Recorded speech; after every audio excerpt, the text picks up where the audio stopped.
gotta put our serious face on. Yes, we have to put our serious faces on. So I was trying to glean what you're gonna try to argue back with, but I don't have time. Let's get it going. You don't have time. All right, so we're going here. Good morning, everybody. It's Sydney Walker with Coffee and Politics Online. Busy week. Heartfelt week. An emotional week. A stressful week. Lots of things going on at City Hall besides City Hall. But we just want to have a roundtable discussion. Just some of us regular folk talking about things and how we see it, what it means for us, just all of these great things. So as you can see, I have two returning guests. We have Rudy Karimi. He is the Park Board member for District 14. Sorry, I almost had a brain fart there.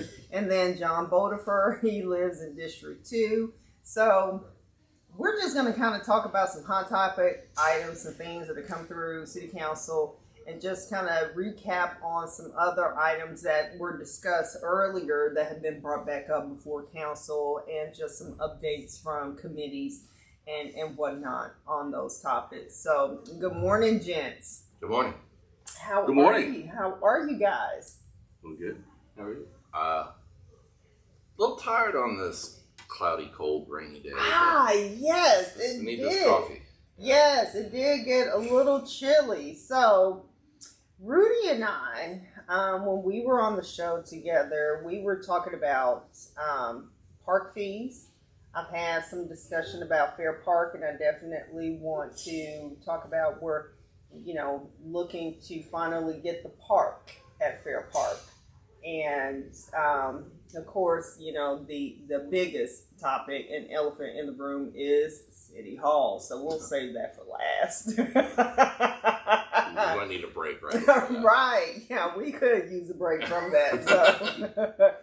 So Parkland fees. These are, fees that developers are going to be paying in order to make sure that we have money in the pot for parks, because we need to have that green space. So update us on kind of what's going on there. Yeah. So first of all, John, it's good to see you outside of your good work at White Rock Lake and just kind of out and about town. It's really good to see you. It's good to be out. Yeah, it is good to be here today. It's good to be seen. Politics. Yeah. I'm glad you brought up Parkland dedication fees, because that's what brought us together in our first show together. Yes. So I'm a returning alum now. Yes, you are. And I know you've been on the show a handful of times as well, so you're also returning. I think, third, fourth? Yeah, I don't know what the big issue was that time. I can't think of it right now. But Forsyth. Oh, yeah, that was down. Four Downs. Yeah. 4 Downs. Wow. And then I did another one, I think, with Damien. Or something like that. Yes, and now here you are today. Yeah. The 4 Downs was actually. I don't know. I don't know anything, so. Whatever. I don't know why you bring me. I'm a nobody.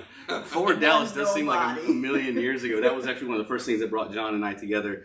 We also came together on Parkland dedication fees, advocating for the 2024 bond as it pertains to parks and trails. So John and I have actually been in agreement more in the last few years than most people in the city. But back to Parkland dedication fees. Yes, this is a percentage that developers would pay into Parkland, development of Parkland. And so it was under attack recently. CPC wanted to slash it in half, and that went through a public discourse together. And then ultimately the resolution that was passed was like right in between and I brought some charts with me, right in between what our park staff had recommended and what the development community had recommended. The staff had wanted 2% of Dallas MFI median family income.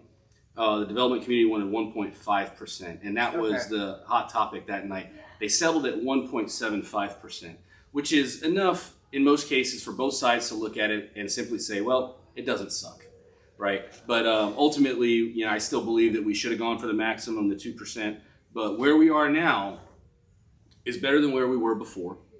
We're going to be collecting more money than we were before. And that money goes right back into your parks and trails and rec centers and things like that. The most recent substantial thing we did with that money was at Bahama Beach. A $2.5 million upgrade to one of the large water features there. Okay. $1 million came out of the Parkland dedication. Oh, wow. Okay. Bucket. So $1 million, that's $1 million. That's substantial, yes. Yeah, and that's right there in southern Dallas. in between council districts 3 and 4, and it is our yes, that's exactly right. It's our premier aquatic center in the city for Dallas Park and Recreation, and we're thrilled. I mean, the whole city, that was a big win for Parkland fees. The city, Southern Dallas, everybody to benefit from that. So, yeah.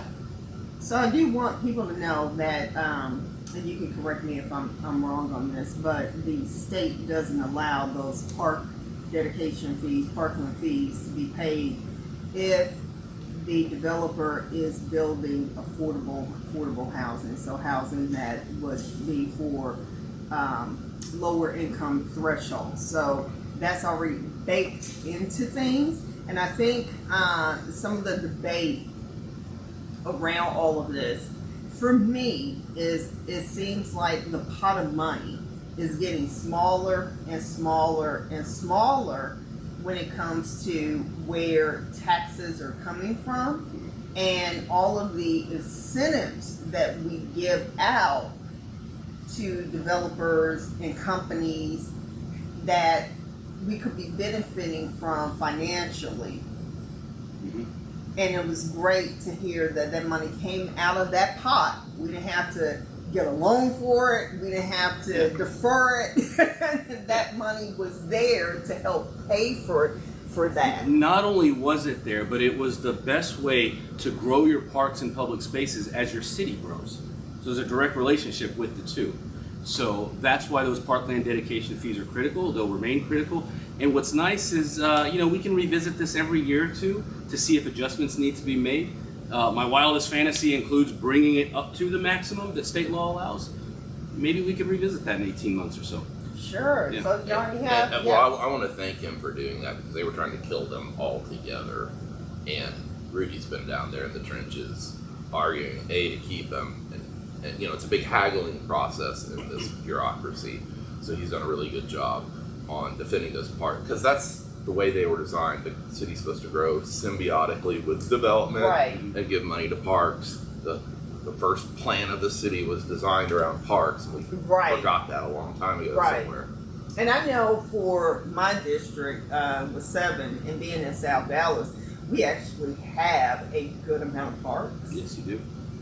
But we lack programming especially for kids that are past the elementary, 3rd grade, 2nd grade. Once you start really getting towards that middle school kind of spot, there's like really nothing for them to do. So I would like to pull from those fees in order to get more programming at our rec centers for our kids. For our teenagers in particular. Yes. That is a huge gap that's existed for decades, okay? Because our playgrounds, they're really good. Right. Okay, and they're cater for the weak kids. They're from 0 years old, let's call it 2 years old up to about 12 years old. And then when you're 13, you're either too cool or, whatever to be at a playground. Right. And if you're at a playground, you're probably doing something shady, right? You're not like going down the slides or anything like that. Yeah. But our playgrounds, cater to adults too. So then we have great programming for young adults, 18 and up, kickball leagues, softball leagues, these types of things. But what about those tweens, those in-betweens and those teens? Yes. And that's where things like sand volleyball courts come into play, skate parks, because these things directly appeal to like the cool kids, or any kid who's a teenager, and we simply have to consider the cool kids. It's cool. It's cool to get out there and work on your tan and do some spikes and or go skating or BMXing and things like that. So and those things simply, they're coming up now, right? But where were they 10 or 15 years ago? Yeah, exactly. It was missing. So we're filling that gap right now. Okay, so that is really important to make sure that our babies of all ages are being provided for. So we want to make sure that every opportunity that we have in order to get more money in the pots, we got to get money put into these pots so we can get the services that we, the residents, we, the taxpayers, say that we want to have, that makes our city so awesome. And isn't that something that is part of consideration with companies coming to Dallas? Absolutely. To look at, what do we have for entertainment? What do we have for quality of life? Parks, access to these types of services? Because, you know, I think you just described the ministry of happiness: parks, arts, and libraries. woohoo! And I went on the record during the 2024 bond. I was like, yeah, give us the best streets, but what good are they if we have no place to go? We're driving to nowhere. You know what I mean? Put that on a t-shirt, yeah. Yeah, go ahead, John. No, I mean, I'm a big fan of parks. That's in the DNA of the growth of the city, and when we forget that, that's when things go off the rails. There are no parks in the north. I think Sarah Middleton just got her first one up there. It's a park desert. In it grew way quickly out there, and that's why we have what we have and no parks. And I tell you, the run into Santa Fe has been incredible. So everybody knows I'm training for a half marathon. I'm now training for a sub 35K. And one of the things that I did preparing for the Urban Frost, I ran the Santa Fe Trail. And I ran it all the way to White Rock. Yep. I used to be president of Friends of Santa Fe Trail, and I think that's where everything started clicking with me, because people don't know that our trails are parks. Yes. And so, I get frustrated with the city because I don't feel like they're coordinating with our parks department, because we'll put a bike lane a few feet over parallel to the trail, and it scratches. It's, why are we putting bikes on traffic when right next door they have a safe, walkable? So anyway, that's frustrating city planning, but the Santa Fe Trail is amazing. It's what made click everything for me, because you could go from White Rock Lake, where I live, right here, without touching a street. Mostly until you get right into Deep Elm. Yes. So, And Fair Park. And Fair Park, and split to go to Fair Park, which is supposed to extend through there whenever they figure out what they're going to do. And loop around. Yeah. Because I've done the hot chocolate race. We would have fundraisers. We would have pub rides on Santa Fe Trail. We'd start there at the old Bar Soap or somewhere down here in Deep Elm, and go up to the lot or somewhere up there at White Rock Lake, or start there and come here. Either way, and people were like, "Whoa!" And you see an entire swath of socioeconomic stuff on a bicycle that you would never see in a car, and it's our trails are amazing. Why did we stop doing that? I'm not president. Otherwise, I'd have a lot more pub rides. But I still know somebody. I know somebody who knows somebody. Why don't we bring that back? Yeah, once you sit on a board and you do what you think you need to do, and it's time to go step away, you don't want to hold on. You do, and I see them in the news, and I think they're still doing good stuff. But we were at the time very envious of the Katy Trail, because they got all the attention and all the money. And so we had to, okay, we see the idea, let's do it over here in East Dallas. And it's starting to slowly happen. Yes, and I know that was always a big push with connecting South Dallas Fair Park to White Rock. And as a kid growing up and going to school at Riley and Robert T. Hill, that is what I consider my neighborhood too, going all through Casa Linda to school. Well, they were connected at one time. There was a trolley line from here up to Lakewood and back. Really? There was, and you can find pictures on it. But they ripped it all out like they did everywhere in America in the 50s, and did the highway and the car and the Firestone tires, and all got together and lobbied to rip all that stuff out. The Angels flight in LA, where I used to live, is a remnant of our trolley line. That was the idea in cities, and then after World War II, they decided to get rid of that idea for the automobile. And now we're paying the price for some of that. So they were, by our forefathers, connected one time, and then we separated it all out, and now we're looking to scramble to weave all that back in, I think. And that's really interesting that you bring that point up, because I've been having a lot of discussions around entertainment districts and explaining ultra premium entertainment districts and what exactly that means, and it is developing these pockets of work, live, and play. And my biggest question is, how many times are we going to replicate the same thing over and over and over? And for me, it just seems like it's just this circular movement of the hot spots. Because at one time, West Dallas with Trinity Groves, that was like happening, and now it's like dead zone, and West End. I mean, we all remember that back in the 90s and the early 2000s. Yeah.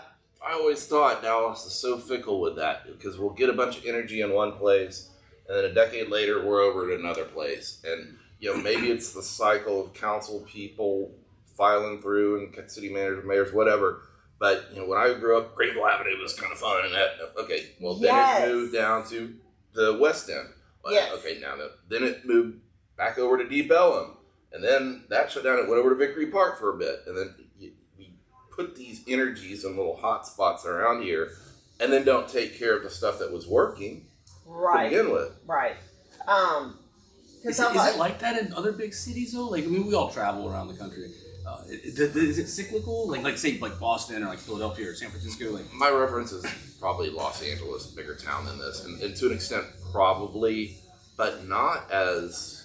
Dallas always has this identity crisis thing where it wants the next big new shiny thing. I think because we're trying to compete with New York or Chicago, wherever that's bigger, and so we try to make up for it with flashy stuff. I mean, there's no coincidence Neiman Marcus was born here. That we want our nice stuff, but we're not very good at being unique and creative with it. So Stanley Marcus was, but and with that, Deep Ellum. It was niche. It was what attracted you to it, which also Bishop Arts. That is a destination, and you go there for the Bishop Arts experience. You don't go there to see what you see at Uptown. And it seems like that's what we're doing with just these hot spots and not maintaining what was there and that culture and what made it special and unique and brought people there. And working, So then people just move up to the suburbs, create their own with less hassle. So, you brought up a good point with the AAC, and I had to go back and do some digging with that because that was an old kind of dying industrial area.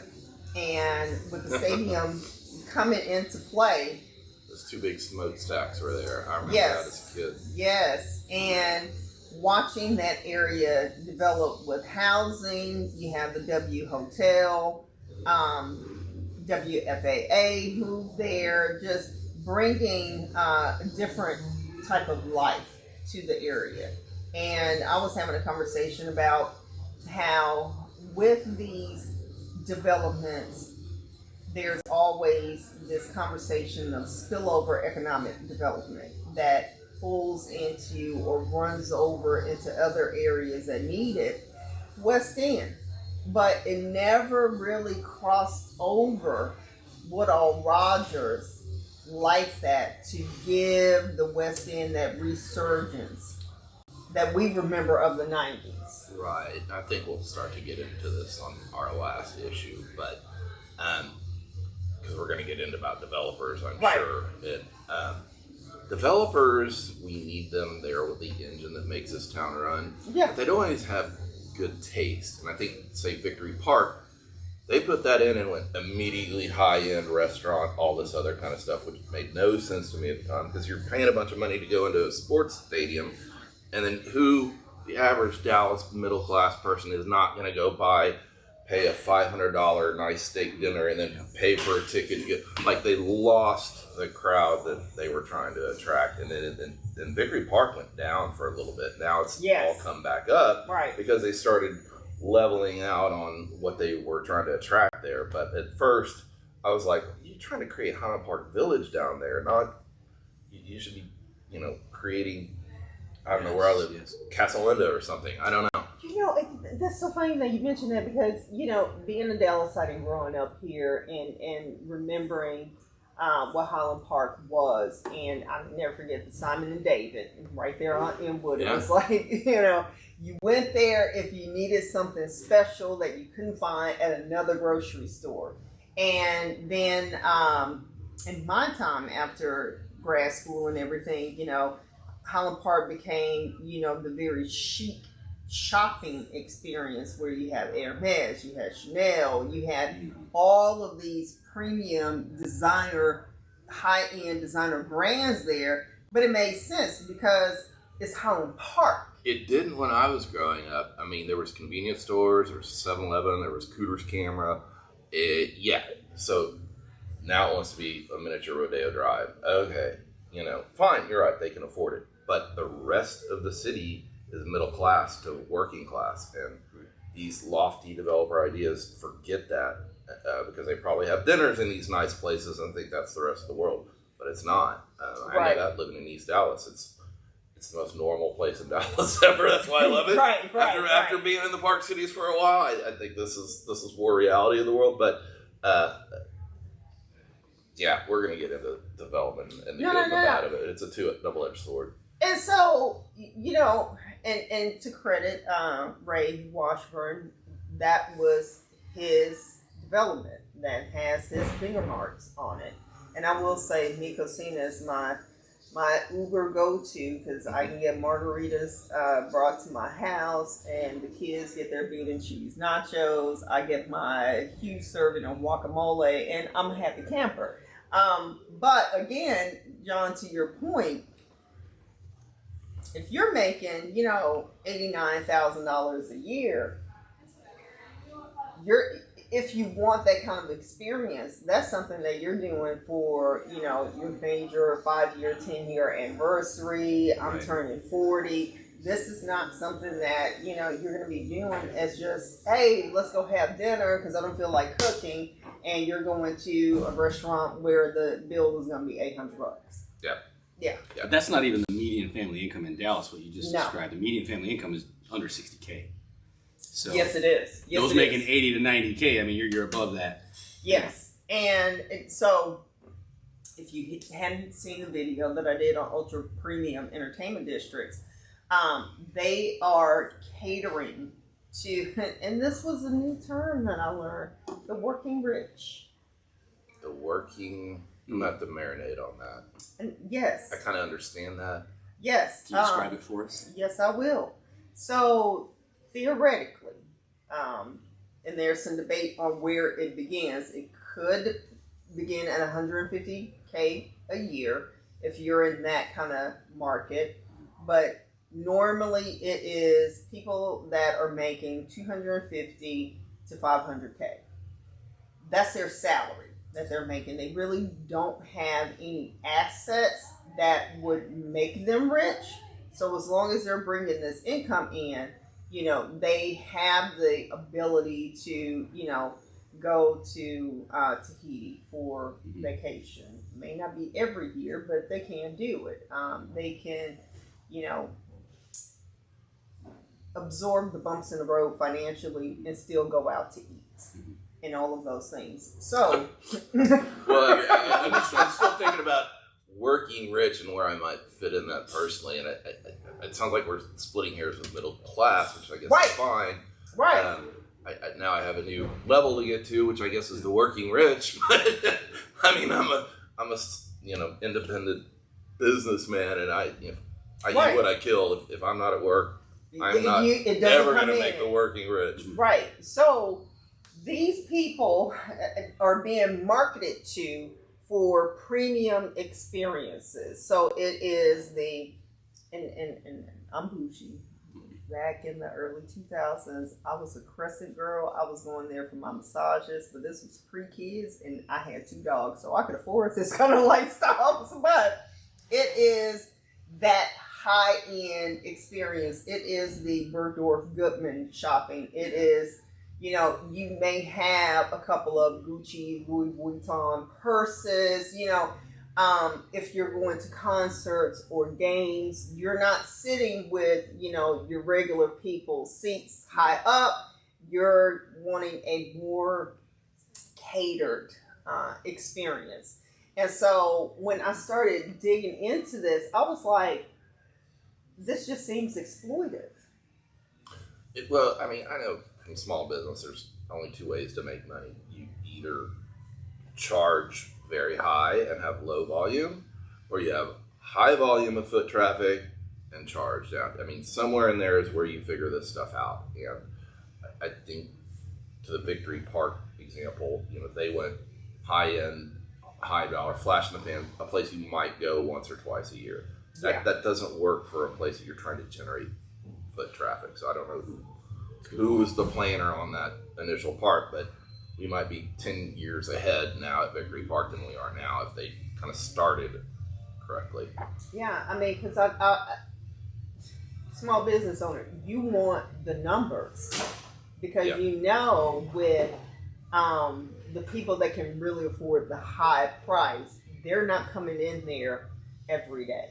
Yeah, when you have Hermes, they can have a loss leader store at Highland Park Village. It doesn't matter whether that thing makes money or not. It's just an image. Okay, fine, pay for that.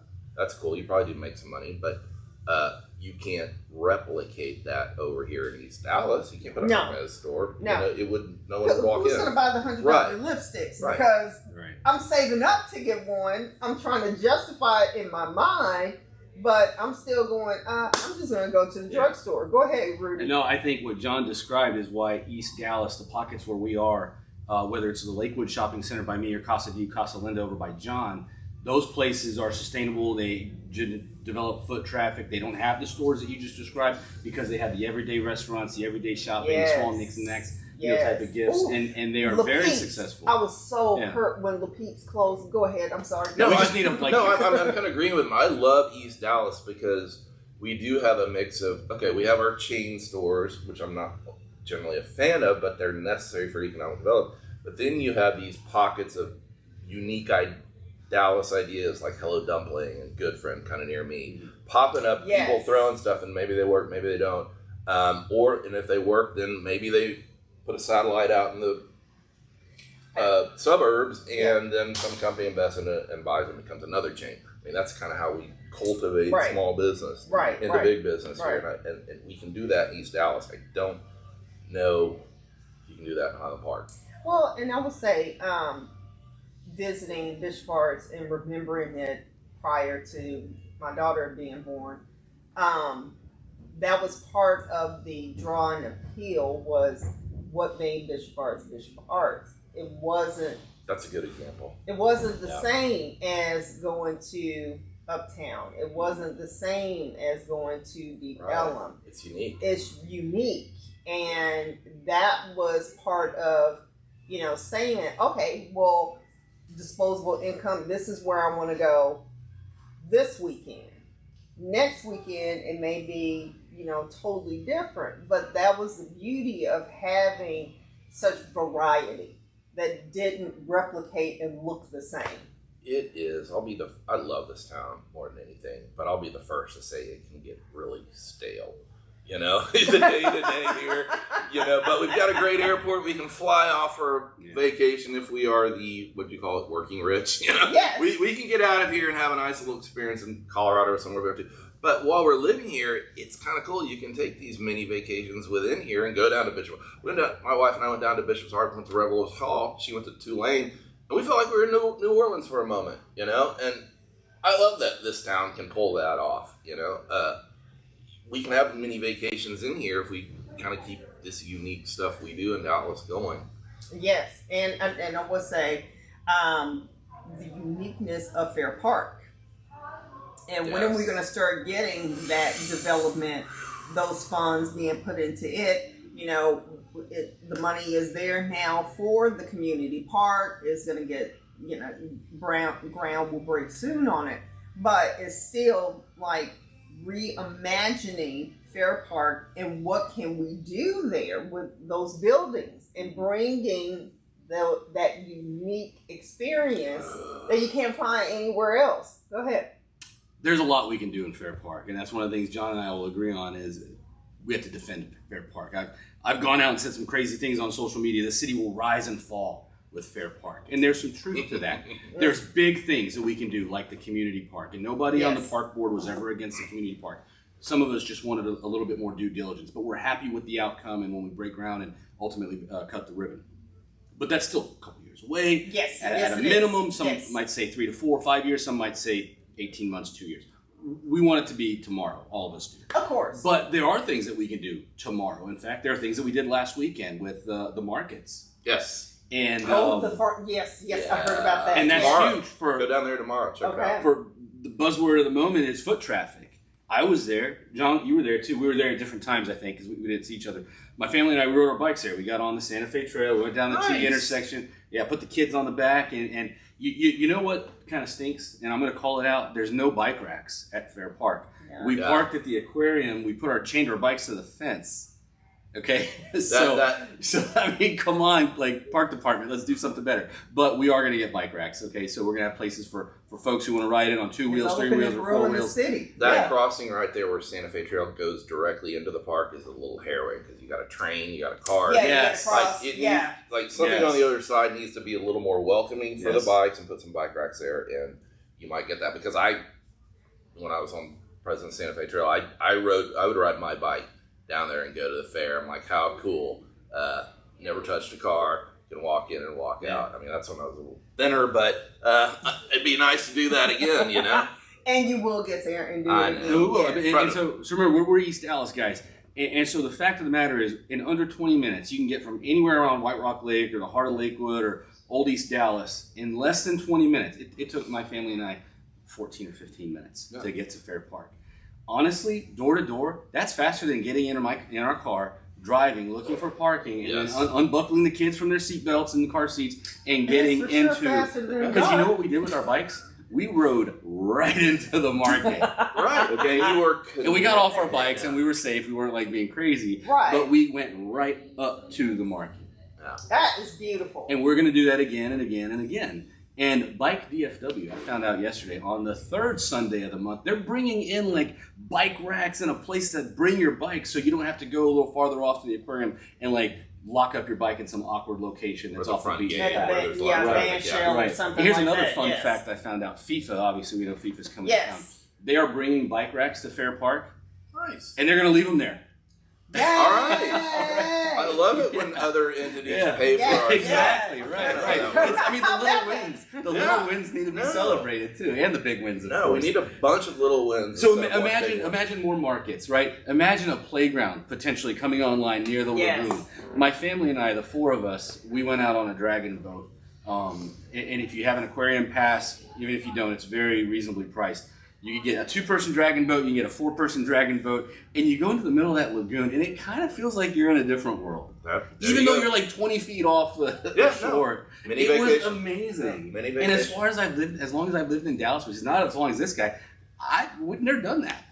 So it was amazing. Let's go together sometime. Yeah. You and I. I have no problem with that. I got pictures of my sister doing it back there originally before I was born, hanging out by the shore there with the tower building thing in the background. Yes. So when the science school and the science museum were there on Fair Park, there was a little amphitheater behind the building, and I used to have picnics there because it felt like a different world. It was so private, and if you stayed there long enough, you could see the possums coming out and starting to do their foraging for food. But a different world. Yeah. And having these unique experiences, because I can go have Mexican food, I can go have Italian food, wherever. But the thing that took me to Knox and Henderson was Momo's. Why? Because I knew the brothers that owned it. Yes, because we all were 24-hour fitness people.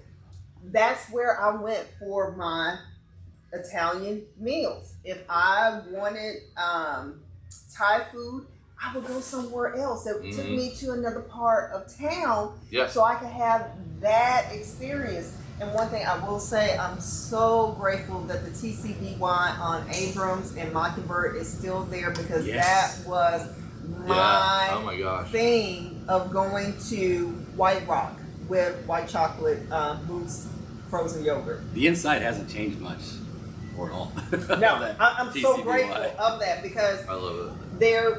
Go there, take Mockingbird, and then remember that first street that will take you by, I think so, through all the homes, and then you take a left, and then you're right there at the lake where you can cruise around or just find a parking you have spot. a whole. When I first moved over there in 2007, I don't know if there was a loop around the lake that continuous. You'd have to get off, and the city, the parks, did an amazing job of just at least keeping a nice loop around. Yeah, and I love what you're saying about going to a restaurant here, going to a restaurant here. When I left for LA in the early 90s and then came back here in 2000, free and single, we had a group that we had a kind of like a supper club where we would go find the most unique ethnic restaurant we could go to and all go meet there. Sometimes it was Richardson, somewhere there was a Peruvian restaurant over where I live. Now we're getting that cultural coming into Dallas. We've got so many good, unique, small little restaurants, and you don't have to travel far anymore to go try new and unique food. Sydney, I yap about playgrounds a lot. And that route you just described, you are the king of parks. I mean, give me playgrounds or give me death is what we shouted at the last bond, and we're getting almost 50 new playgrounds as a result. Awesome. Which is great. But that route you just described, Mockingbird to East Lother and then into the park, and there's a playground there, TMP Hill. It's not the world's greatest playground, but it might have the world's greatest view from a playground as you overlook the water. So whether you're a parent or a kid, I mean, it's a nice place to hang out. There's plenty of tables and chairs. There's a pavilion out there. So take your kids there and enjoy the view at TMP Hill, right at White Rock. Yep. So we're going to go ahead and get to the elephant in the room. Yeah, let's quit agreeing on stuff. Yes, with all of the block. With Save Dallas City Hall. So we have two opposing viewpoints here. John is team, let's reimagine what we can do with that land, not City Hall. What can we do with the land? And Rudy here is say Dallas City Hall. So guys, let's go at it.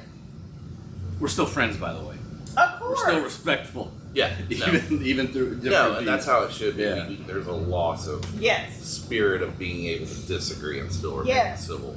So everywhere. One of the points that, is a reoccurring thing. In the 80s, reunion, too small, or the 90s, too small, let's get rid of it, let's, work on getting the Mavs, and I think that's when the Stars came. So it made sense to get a new stadium. And I remember, and I told my daughter, she went inside of reunion because Barack Obama came to town, and a lot of us came to see him. And I've been to the AAC, and here we are, basically 25 years later, the sports team wants another stadium. And for me, how much are we going to stress homeowners out with taxes to pay for these types of things? And I know the hotel tax is being latched on to, but those dollars are limited as well. Financially, does it just really make sense to tear down a paid asset for another stadium? Could. Okay, talk about that. Make sense. And I've only this all kind of gelled over the past week, and maybe even in the middle of that marathon meeting, where something just clicked, and now I see the big picture. Okay. I don't have any background knowledge or inside info on why, but I do feel like I know how this town works, and now it's kind of making sense. So okay. What was your question? Let me. Does it make financial sense? It could. And how could it make sense? Well, first off, the current building there generates zero revenue and is a drain on revenue. So let's start there. Okay. We already know at least to the tune of 329 million plus whatever. Could be 1.1 billion. That's a debatable thing that we might get into.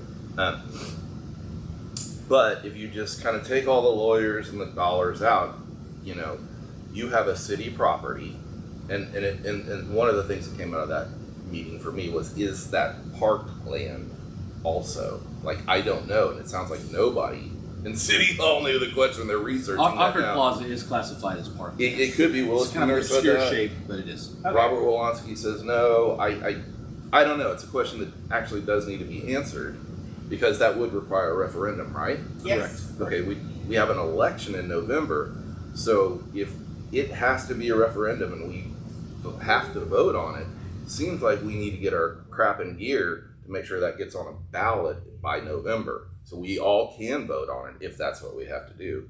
I have no idea. No, I don't think anyone there apparently at City Hall Wednesday knows. So, everyone's all up in arms with pitchforks and torches about an idea of a yes or no, but we haven't even gotten into totally can we. There hasn't been transparency because we don't know all the questions and all the answers to those questions yet. Yes. So that is correct. So I'll just, cut to the chase. Wednesday's meeting, I think, was abominable and embarrassing for this entire city because a lot of drama. Everyone's trying to answer a question that wasn't on that piece of paper in front of them, and they got down to arguing over a word. Yes. Into that, and I was like, "Are you kidding me?" Explore. I mean, we got too many lawyers on our damn city council. Well, those words trigger different voting. Sure. Yes. Now we're talking to the lawyers, and maybe that's what we pay them to do. But from a constituent standpoint, you're like, just answer the damn question. Right. Get to the damn point. We know right. we all know there might be a stadium there. That's okay. Yes. Fine. Right. We know the end game, and we know the beginning where we are. And now we have a new idea plopped down on us, and everyone's running around like someone turned on the lights, and the cockroaches are scatting. And it's like, well, hold on, let's calm down. We have a city property that's doing nothing. We could, and this is why I think it's better than Valley View, although I think Valley View would be a great location. But I think it's a little better than Valley View because we do have we have more incentives at that property than we do at Valley View. There's just a TIF district up there, right? Well, now we have the Brimer bill attached already, ingrained in there, and there, if it's a parkland or is it convention center land, because Adam Basildua said the parking lot was paid for the convention center funds. So we have a money trail that it's connected. There's a tunnel, Chad West revealed, literally connecting to the convention center. So I'm no lawyer, but it seems like that land could be part of the convention center master plan filed into the Brimer bill we all fought for, and Adam Basildua fought for, to get 20% of that funds for a fair park. I wonder where that is.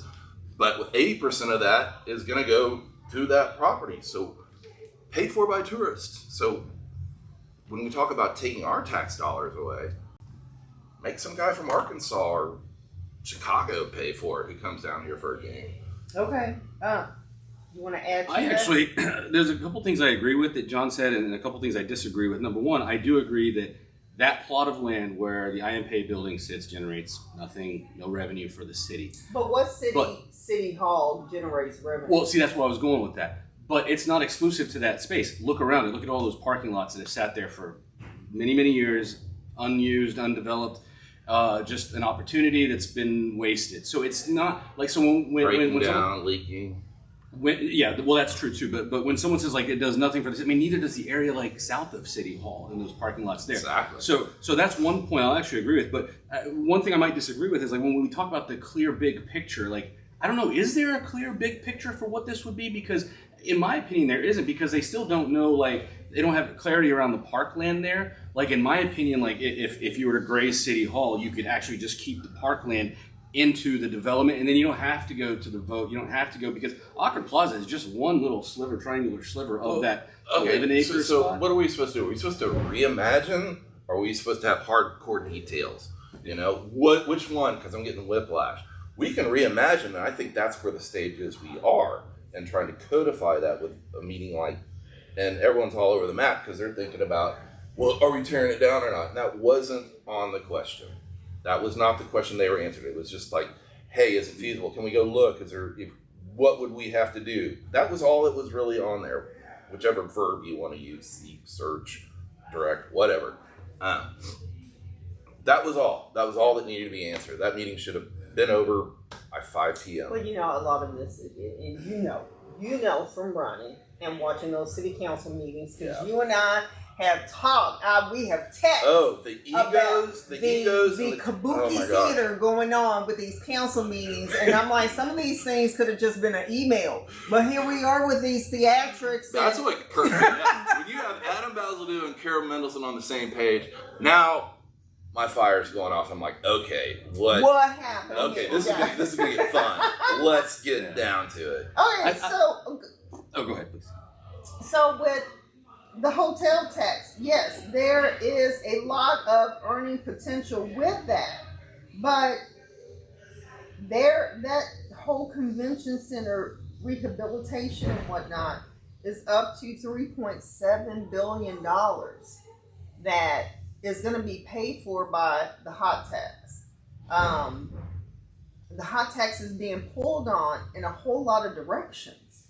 And what does the Brimer bill say when we get down to that? Because I'm not a math guy. I understand the concept, but when you start getting into numbers, I need someone more left brain than me to get into. But what does the Brimer bill with the convention center, and I know the Deep Ellum TIF doesn't quite extend there, but they can extend that maybe with whatever they do with dropping down I-345. They might have to connect, build a deck park or something over I-345 whenever that's done. I need, what we need is a good list of financial incentives the city can provide for a convention center property versus maybe a Valley View property or someplace brand new we haven't talked about. I don't know. Trinity River, who knows? But I think it's almost too early to get into those stages because I don't know if anyone knows those numbers, and I think that's what that meeting was sort of about Wednesday, is like, okay, let's get some solid numbers. Yeah. Because it does feel like there's not enough transparency right now. Right. And I would say just, being a super adult now, because back when the AAC was done, I was in college. I was going to grad school. I couldn't care less about it. I didn't go to the Mavs games when they were at reunion, and I think I've gone to a total of 3 Stars games and maybe 2 Mavericks games. And the sports lived because of me. They were all died. Right. There are a lot of people like that in this town. Yeah. This is also, I know from living in Los Angeles, celebrities are a big draw. Right. And maybe the aviation industry at the time. But Dallas, all we have are sports. Yes. We are a sports town. Even if one stadium's out in Arlington, sports are our celebrities. Shopping. And shopping. Dave Edwards played for the Dallas Cowboys, was my Pee-wee soccer coach. They're gods to me, and if we see Michael Irvin in public, it's like Michael Irvin and Tom Cruise walk up together, everyone's going to go over to Michael Irvin and want to talk to him. That's how this town is. That's how this town is, yes. Yeah. But knowing that it's city owned, and the city has not been very good with property. Stemmons, terrible.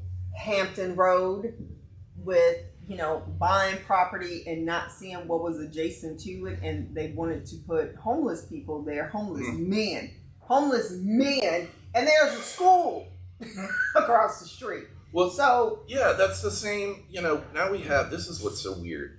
We had a meeting not too long ago about that very subject, just batting around ideas inside City Hall. And then you had another two city councilmen come down there and go, oh, it's a quorum, and I'm talking to the district attorney, and blah, blah, blah, blah. We can't even have these conversations without fear of inter-council BS. And, you guys are not seeing, sometimes I think those council people are just so close in there, they forget that there's people out here kind of seeing the big picture. And it's like, you guys quit fighting about this stupid stuff. Homeless is something that needs to be answered, and if you trying to one-up each other on ego inside there, nobody cares. Right. Do what's good for the city. That's why you're a representative, not a activist or something. But just seeing those financial decisions and how bad they have been for the city, okay? Because I raised the question, how much money is still owed on the Omni? It's a good question. Okay? Because that's something that we have to consider. The money that will have to be paid back for Kay Bailey. So let's say City Hall ends up getting, is going to be sold. You're going to ask no, you're not going to ask them. You're going to tell the taxpayers, guess what? You're going to pay to demolish this because whoever buys it, they want the land. They don't want the building, okay? We're putting the new stadium there. So, again, taxpayers will be helping to contribute to the cost of paying for that stadium. Which taxpayers, though? Because, I mean, I'll be honest, I'm middle right, I guess, on politics. I don't know where I am. Politics is everywhere. But I don't like taxes. I pay property tax. I don't like that.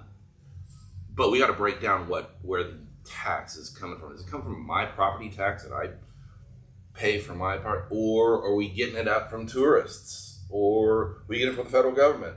Taxes on a bigger pool of money, or state even. I don't want my property taxes as a resident of Dallas, Texas, to go up 1 penny.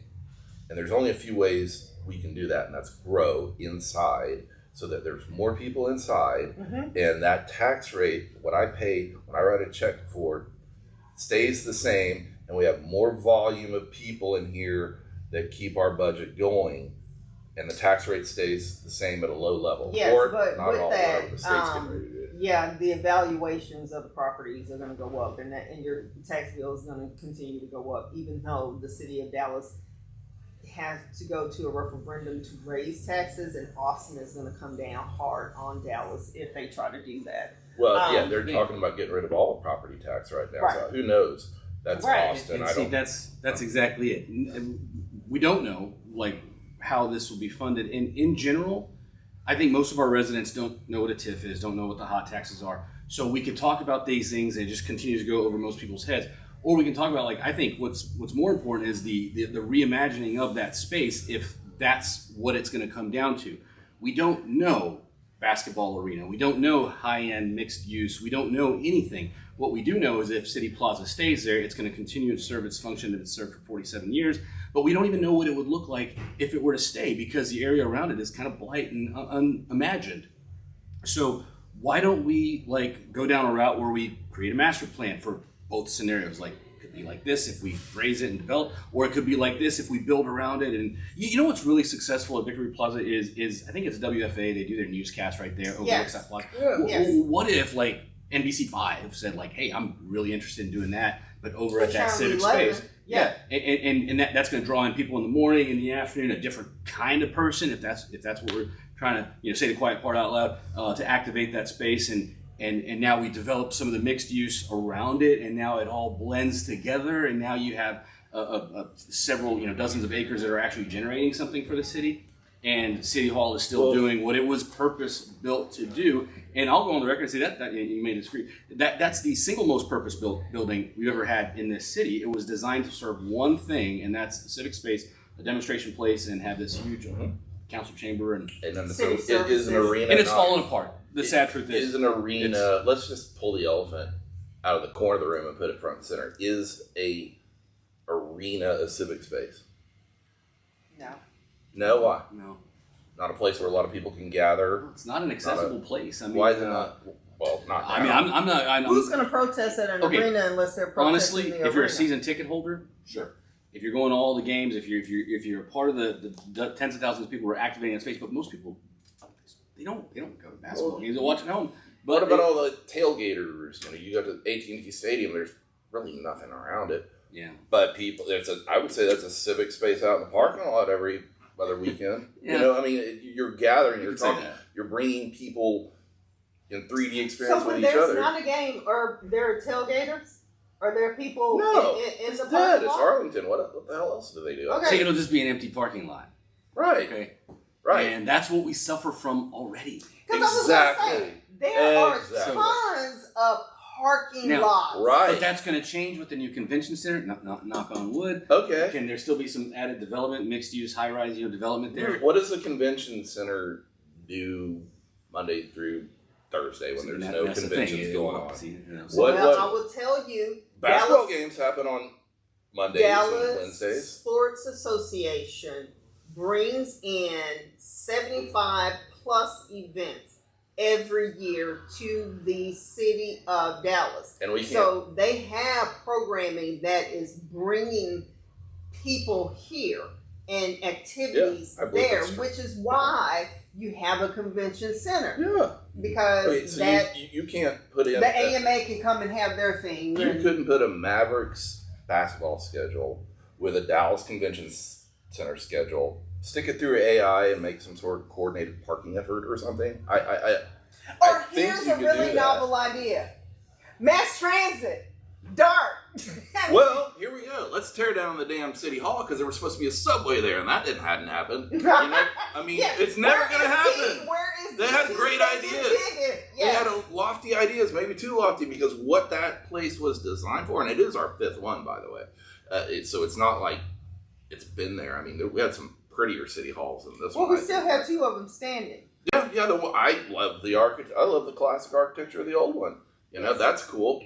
I do not. I think IMA is overrated. I mean, I recognize the significance of him, but he started a style that was supposed to last thousands of years or whatever. Didn't quite take off. No one's still building brutalist crap anymore. You know, it's like a Nagel painting. It was cool at the time, but no one's. I think it's ugly. Here's the unfortunate part of Dallas, and I'll say this only because I did a lot of digging and researching into the humble beginnings of downtown and how the Jewish merchants were brought to the Cedars, brought to South Dallas through the trolley. And one thing that we no longer have, and you may, I think the downtown library has them, pictures of those old Victorian homes. They're postcards, and that is no longer there. Ross Avenue, yeah. Yes, and Dallas is notorious for knocking down its culture, its history, for something new and shiny. And to know that we have a police academy that needs to be replaced, we have homeless that, is taking over the city and people want something done with it. It sounds like we have some other priorities that we need to take care of. Sure. Because the DPA president, Sean, I met him, the attrition rate from retirement to hiring the new cadets, training them, taking them through the academy, we're just breaking even. Yeah. And we're not going to get to that 4,000 number because the academy is the rate limiting step in getting officers trained and on the streets. Yeah. So, and whatever we do with City Hall, people want daggone police. They want to see them. They want to see them. They want to see them. And I ran against Paula Blackman because she was trying to defund the police. So we're talking about a money issue. Yes. We're talking, and so there's no one here more public safety than me. And the problem is money. We don't have enough. So how does the city generate money? The suburbs are siphoning off all our business right now. If we can create a space, starting with City Hall, and being paid for by hot taxes, and the properties around it, all the parking lots. Sean Todd just sold a huge portion of the East Quarter, sitting in some nebulous asset company for someone to pick up or do something with.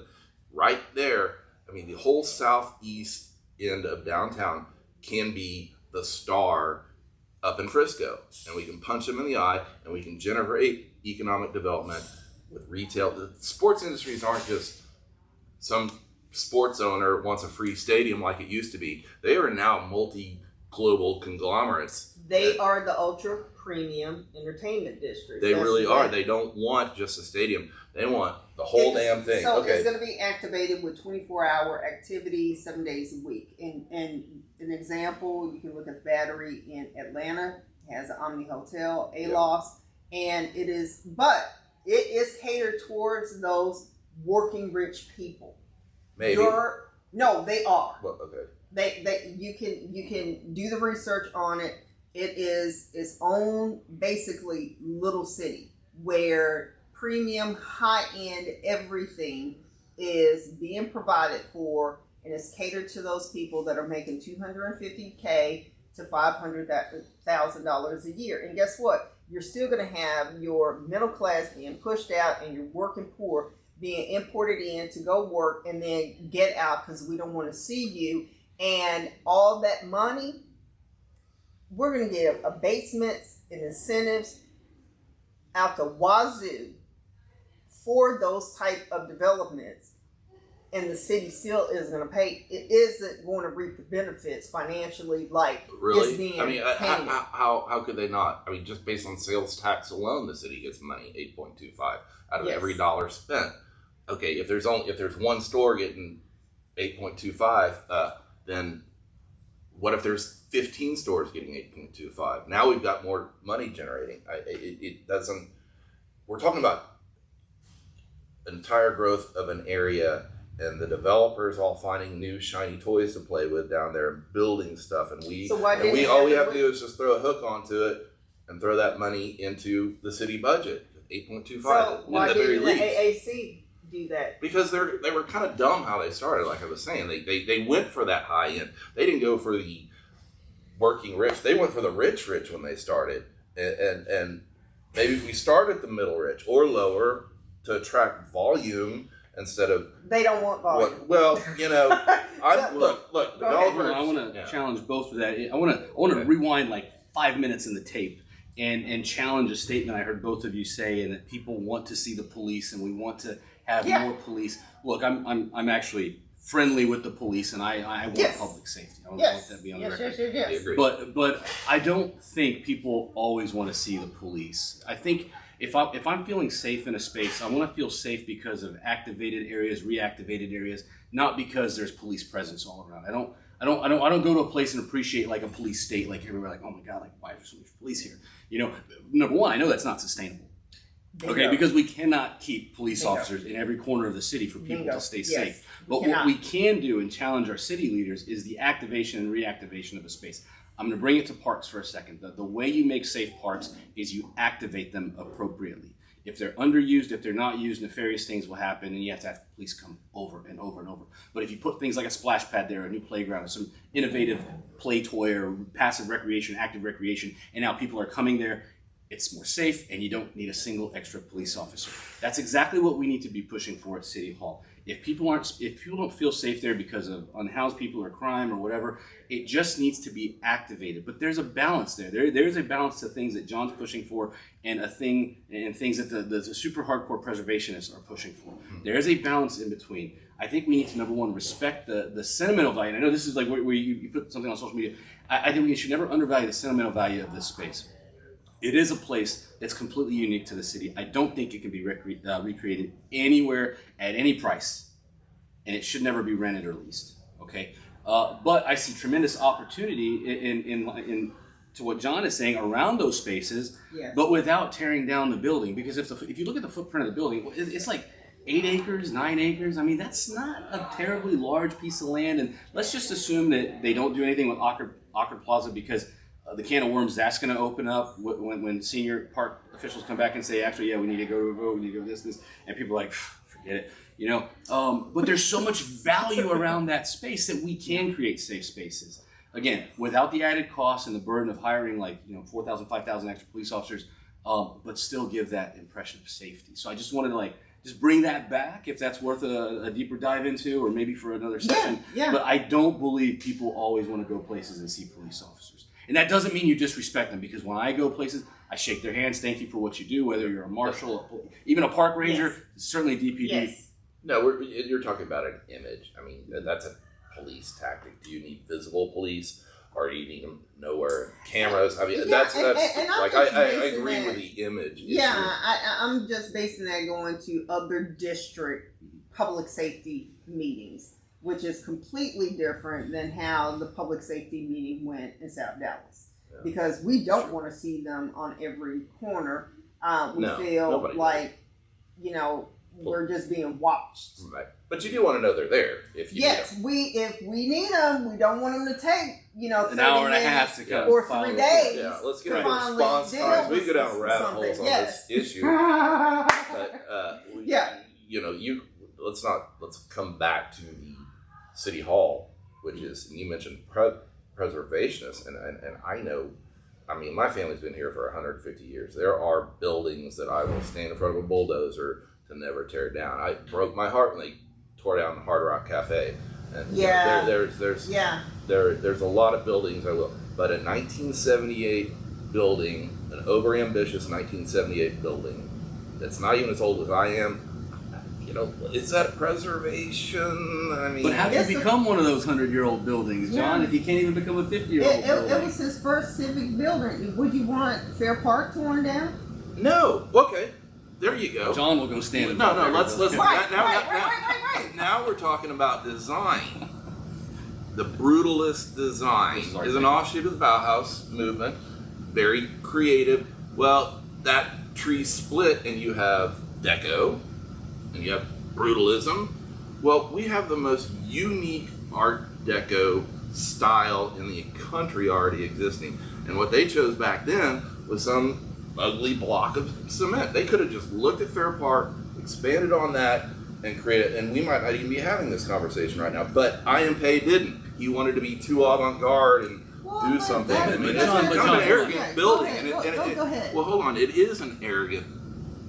It was based on arrogance when it was built. It's an arrogant building when you walk up to it. As you go through the front door, it towers over and wants to bow up like it wants to kick your ass when you go in there and make a public speak. And then once you get in there, you're like, the first time I went in there, I'm like, which elevator, up, down, white, well, where's the gallery? Like, where's all that room I see everyone speaking in? I mean, it's impossible to find. It's not a welcoming building to anybody.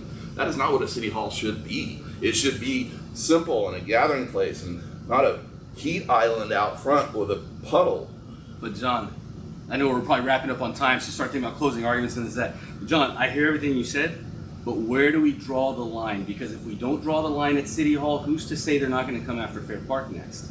Right? Well, I will turn around and defend Fair Park. Because we already let City Hall go. That is one of the places I will stand in front of a bulldozer if they try to do anything. But my point still stands. If we don't draw the line here at City Hall, what warm and fuzzy do why does the line have to be there and not like... Because if it's not at City Hall, then it might not even be at Fair Park. Look, I'm just being brutally honest. No, that's slippery slope, and that's what came down on Wednesday was all these pitchforks and slippery slope crap that people didn't break down and go, okay, let's just start at the beginning. There's no transparency. And it's like, okay, let's start with the transparency process now up front. We had...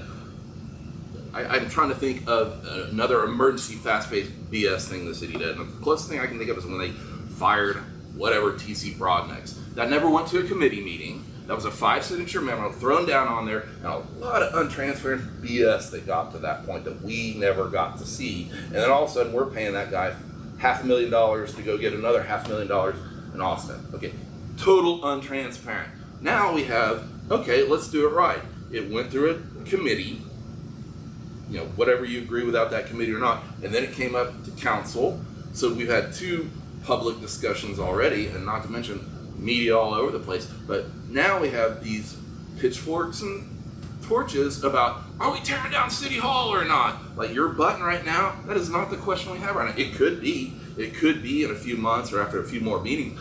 I may be on your side, like these numbers just don't work. This is probably not as good idea as we originally thought. You know, my take on it is we're going to go and spend millions of dollars every month for rent. Who? If we move City Hall.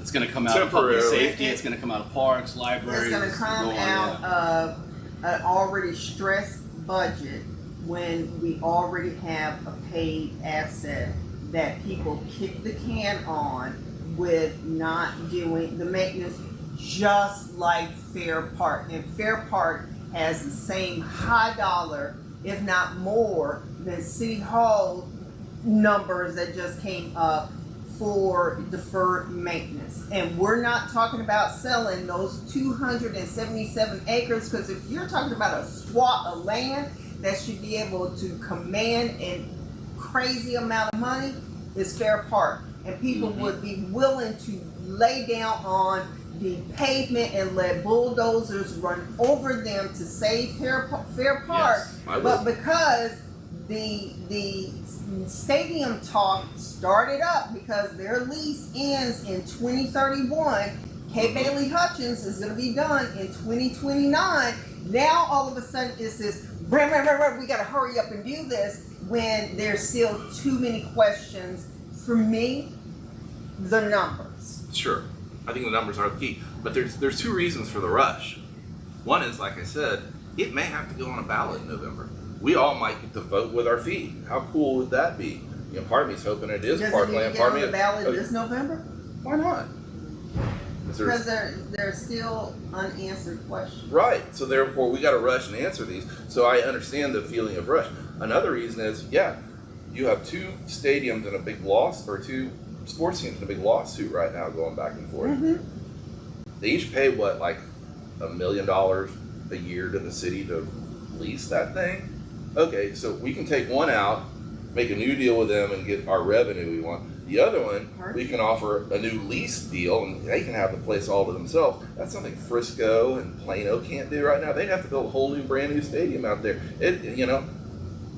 We can have the best of both worlds in downtown, anchor one team on one side of it, and anchor the other team on the other side of it, and we're going to drop the freeways, and it's all going to be connected. We're going to start looking south with a convention center. We're finally going to get, maybe, jettison some economic development that way for once, instead of back up north to Valley View. That's always been in the city. Let's keep going north. How about we turn around the energy and look south? Because I think this is a good point to start. Fair Park is supposed to be the economic engine for South Dallas, and it has never been activated. Tearing down stuff downtown does not bleed into it unless I'm a subcontractor to Jack Matthews, and I get those dollars. Okay. But they do not come into South Dallas. Born and raised here, it doesn't trickle down. It doesn't. It doesn't, because we've had leadership that has gone, pardon me if this is offensive, bribed quote unquote leaders down there forever to try to get what they want up in the north and placate a small number of people down there, instead of looking at holistically and going, you know what, let's turn the whole gun that way instead of up to Sherman or wherever it's going. That's what we need to be doing. And so bring it back downtown, turn the gun around, the Maginot Line, and let's go that way. How many times we've heard that? Yeah, but we have the same, you go read Shoots as a combination, we have the same pattern of bribing leaders in the South for their individual crap just to placate. And the Republicans are doing it, the Democrats are doing it, the partisan BS downtown, even right now I can make an argument, are doing the same thing and pumping up leaders that are not overall good for the city, whatever race they are. We have leaders that are. We have a mayor that is. No one's gonna, everyone hates him, but he's doing it. We just heard the song and dance. I agree. We got PTSD, but I still retain hope in my bitter pessimism. There's still a nugget of hope. You're not getting it, and I didn't want to turn this into a Cindy and John debate, but as someone who has lived here and watched grow south and then went to Redbird, and that was the only thing that got any modicum of growth. Right. I heard Peter Brodsky talk about that one time. Who did do Redbird. Yes. And he was scratching his head, and I'm not trying to, advocate for that certain one person, but he did scratch his head and go, I don't know why other developers won't do it. And probably because there is some racism with the big development company. But the developers follow money. They don't care about race. And if the energy and the development starts moving, they will follow. Case, John, we wouldn't be having this discussion today about tearing down City Hall and marching all the daggone black people. I almost cussed. Marching all the daggone black people in the City Hall talking about tear down because we need jobs, we need this, we need that. And that is something that has been championed over and over and over again. And let me tell you something. Before segregation ended, we had our own economics and we had our own money, and it stayed in our communities. And we bought into, pardon my vernacular, following y'all's behinds and chasing white flight. Yep. And that pulled the economics out of it along. And we can do this whole thing with, the de-investment happened for a reason. And those are just complete buzzwords to get people on board because it's just a carrot. It's just a carrot. I mean, white male Gentile. Oh my God! Woo! Okay, it's almost 11:30. I will never understand. I will never understand what it is to be a black person in Dallas, Texas. I will never understand, and I'm not even going to try because that's insensitive. But what I do know is we can all agree on money. That seems to be a common denominator. And so how do we push the money that direction for everybody who's down there, no matter what race, instead of the white flight that's going to continue up north, especially if we put it at Valley View or somewhere. Well, you know what? With that TIF brings money into my neighborhood. You live up near Valley View? Nope. Oh. But the TIF would bring money into Southern Dallas. I'm not I just saying South Dallas, Southern Dallas. I used to be on a TIF board, and the TIF was restricted to the TIF. Did they open it up so the TIFs are ubiquitous? TIF, we've been able to pull off of it in South Dallas. So those kind of things are allowed. What if you could get money from the CBD and the Brimer bill and still do the same thing? And more money, actually. Okay. But I don't want it coming to the price tag, and we are freaking paying for rent to house city staff when we already have a building that just needs a roof. There's a guy that did. No, I mean, it's not just like going down to Home Depot and fixing. That is a unique designer building. It is a classic Ferrari that they don't make parts for anymore. And what it should have been was a classic VW Bug, but they didn't do that. So it's not that 1.1 billion. Oh, it's all inflated. I don't think it is, because things have to be fabricated. Well, it's over 20 years, not 2 years. When they redid North Park, they didn't have a brick anymore. They had to uniquely make the old brick again. I mean, that's what we're talking about with City Hall. It's going to get expensive and designer-y. We're going to pay designer prices of $1.1 billion. And we will pay designer prices for Fair Park. Well, that would be Dallas. Yeah, there's really no deals left in this town. I mean, there isn't. You're not going to get a deal at a new space to lease or rent. We're not going to get a deal on these repairs. I think that's clear based on some of these numbers. So you take care of your house. You take care of your house. Yes, but we haven't. And we haven't. We have to either sell it and move to a better one, or Well, here's the thing. Not sure we're going to take care of the next house either, though. So unless we start now, and we can get into the philosophy. Yeah. I mean, I would have preferred they took care of it, but the pattern is we can throw $1.1 billion to fix it up, put a new roof on, but I guarantee you it'll never happen. It will never happen, because we'll go through 1 or 2 annual budgets and be all focused on this, maybe a bond or not, and then we're going to have a new set of city council people that are just going to go defer the maintenance to some other time. And then we'll have a budget where we're giving money away for rent. Yeah. We'll keep the grift going in a few years after we forget about it. We already give money away through abatements and all that now. So and we'll become Detroit. And Detroit on the Trinity is.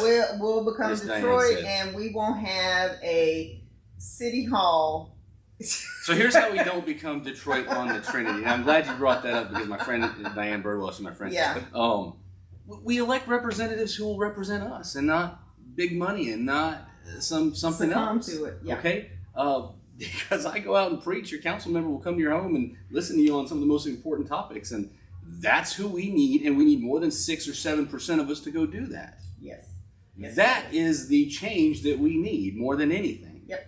To be stewards to every because those of us who care about quality of life, which is me, more than developer interest, we need to elect representatives who also believe in quality of life over developers, and we don't have that. Look at the people who voted against Parkland development fees. They're the same people, with the exception of one, who are voting to get rid of City Hall. So they follow the same pattern. They follow a very similar pattern. So you can't just file all developers as one entity and hate developers. That's dumb and not right. That. No, there's some very good developers. If we don't want pepper squares in our neighborhood, we need to put that crap downtown. Otherwise, I'm going to start having 8-story buildings next to my home. Let's bring the density, what it was designed for, and densify the dense area, and put all the money in there and make an economic engine down there. You have to bring companies that want to be in a high rise. They got to be attracted to it. They're lazy. Developers are lazy. All the bad stuff. But our leaders, or visionary leaders, need to be looking 10, 20, 30 years ago. half of them are going to be gone in a year and a half anyway. So they don't care. They're all lame ducks. But I have to live and breathe here, and I want to see a better city. My family's been here 150 years. I want to see it go on for another 200. But we got to start thinking about the bigger picture than running with pitchforks and torches down to City Hall. Well, it's an hour and a half, and I know some of y'all may listen to this show in its entirety and not necessarily watch it, but please follow, share, and like. I am Miss Gray coming on next Saturday and to talk about empowerment post-trauma. So make sure you tune in. This was a very heated discussion about some of the things that were going on in City Hall, which is why I'm always telling y'all, and call me a history reporter, because I'm digging into these things, because I was around during some of this stuff and I glazed over it because I was in college. Didn't care about it, I wasn't paying the tax statement that came to the house every year, so I didn't have to worry about that because that wasn't my responsibility back then. But yes, follow, share, and like. Leave your comments. Thank you guys for coming on. I appreciate it, especially John last minute, because Marlon Rollins was supposed to come on. I was going to have past and present Park Board members. This was a good discussion. We could probably go another hour and a half. I think so. Okay. Yes. I think so. And, is it too early for cocktails? No kidding. This is a good one. Yes. Yeah. All right, guys. Good stuff. Bar open. Good stuff. So, I get Bloody Mary. be with your loved ones. Go to activated spaces. If you don't have an activated space, find an activated space. Make an activated space, because this is your city. Enjoy your loved ones. Put time and your money and your energy into the things that matter most to you. All right? Till next week.